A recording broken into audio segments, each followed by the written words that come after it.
We are so excited to talk to our next exceptional leader. Her name is Dr. Sarah Calveric, and she is going to tell us a little bit about what she's doing in her district to accelerate reading achievement.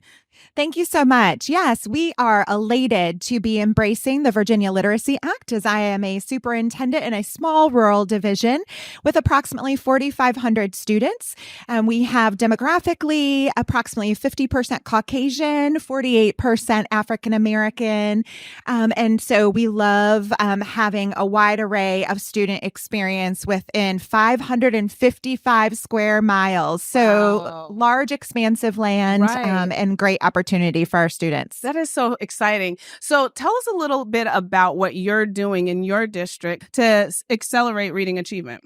Wonderful. So in preparation for the Virginia Literacy Act, we have been working behind the scenes to help scaffold the learning and the transition to the science of reading. And what I mean when I say that is we have created a bridging document which helps our staff and our teachers understand what are you doing that is something that is coherent to science of reading and will remain.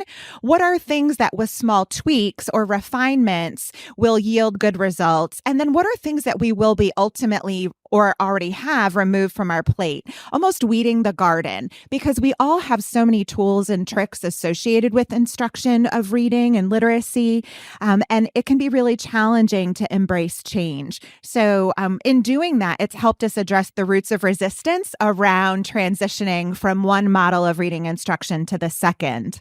So let's talk about that for just a second, because that's a huge thing, like that mindset shift, that buy-in.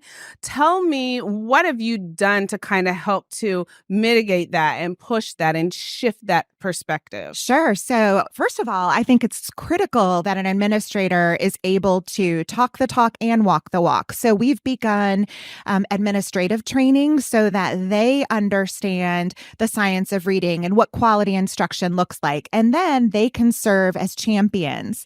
And internally, we have enrolled 10 different classroom teachers in a William and Mary cohort to become reading specialists so we can grow our own internal capacity and that they have a toolbox and language that will help that infiltrate into the buildings.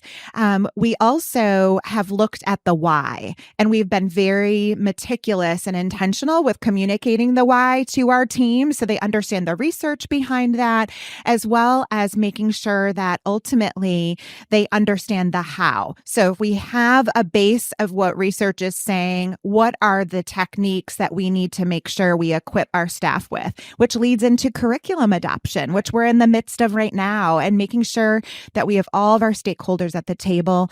We've developed a website with all of these resources that parents can access. And so we'll be doing parent evening events and helping them also understand this massive shift to more structured literacy. Yeah, so I see that you're also really talking to parents and talking to the community. What is some of the feedback that you're getting from them?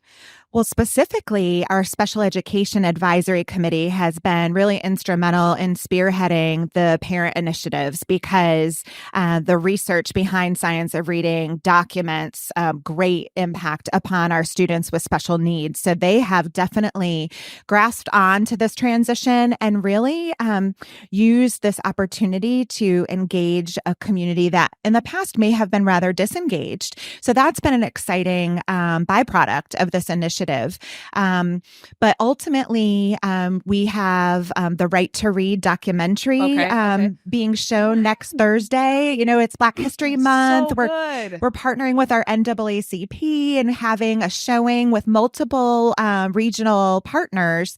So we're really excited about that. That will provide some basic understanding of the importance, right, and breaking down some of the barriers associated with reading.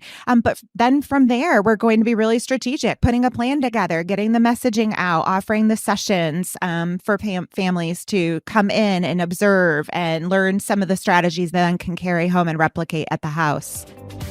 This episode is brought to you by Just Right Reader. A critical component of a high-quality explicit phonics program is applying developing phonics skills in real connected text.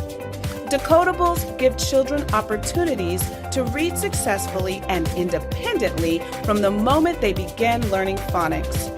For beginning readers, experiencing the joy of reading success is highly motivating and accelerates achievement. To learn more, visit justrightreader.com.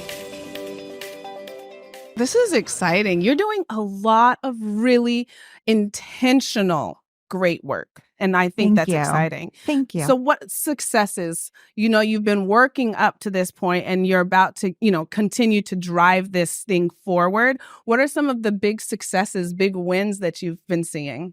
Well, I think qualitatively, when you sit hip to hip with teachers and they, at the beginning of this initiative, and they were enrolled in letters training, which is really like 2 college classes while they're working full time, they're manning their households. And so we listen to them and we've built in stipends to support them monetarily in the investment of time. But when you're sitting next to them and they are finishing that book 1 or step 1, and they're saying, oh my goodness, I have such guilt over teaching students for 10 years with this former model. And now I understand what the brain needs. That alone is like a light bulb moment and warming to the heart, that we're doing the right work and that they're seeing the investment of time produce results that, are helping kids be productive readers. Yeah. One of the things that I've noticed as I have these conversations is that for so long, teachers were hoping they were doing the right thing. Like we were kind of like we had curriculum, we had structures in place, but we were a little uncertain. And now that we've gotten these real solid research-based strategies that we're putting in place, we know what we're doing. Yes. It's not a hoping, it's a knowledge, Absolutely. it's a knowing. And the confidence that's coming from that, the confidence that's coming from teachers, the confidence that's coming from children, the confidence that's coming from parents. Yes. Because now teachers are able to say, Right. this is how you can support your children at home. Right. It's been amazing. When you give them the skill, the will Yes. becomes second nature because they feel empowered. So that's a pretty exciting outcome of this Virginia Literacy Act that we have embraced. That's so exciting. Are there any challenges that you've had or that you've faced that you kind of had to create strategies around?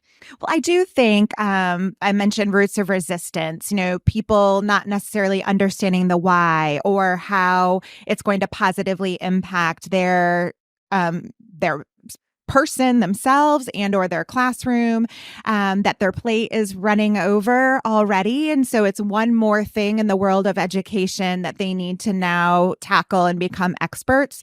So I think once we were attentive to each of those aspects, we started to gain momentum and be able to build internal supports and champions that kind of grab the torch at each of our individual buildings. I do think having a cohort going through a master's, postmaster's certificate endorsement program has also created internal conversation. And so that has definitely been advantageous. But I think long term, we're going through a very robust adoption process. And so that can be challenging because you have a variety of perspectives at the table. It also may require for us to take things off the plate that others love.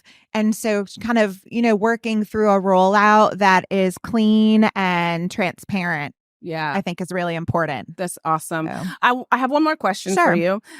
We get so much information thrown at us. Like we were just talking about, there's so much on our plate.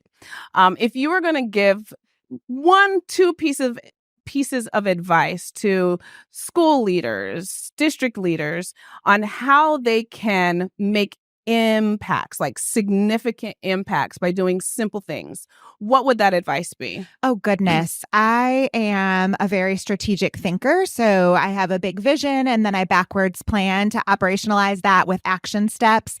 But being strength-based, meaning know your people as people and as professionals and understand their work style preferences and what each person brings to the table and then capitalize on that because the answer is in the room.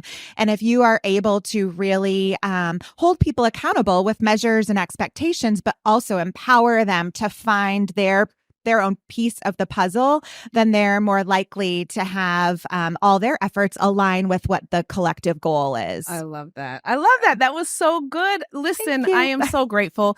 Thank you Yes. for taking the time to sit down with Thank us. you for the Thank you opportunity. for sharing your thoughts, your passions, your ideas. I'm excited to see where you guys go, and we'll continue to keep watching where you guys are Absolutely. going. Thank you for the opportunity. Thank you. Thanks for joining us. If you found this conversation valuable, please subscribe and leave a review on your favorite podcast platform. We will see you next time on Science of Reading Leadership, guiding minds, transforming lives.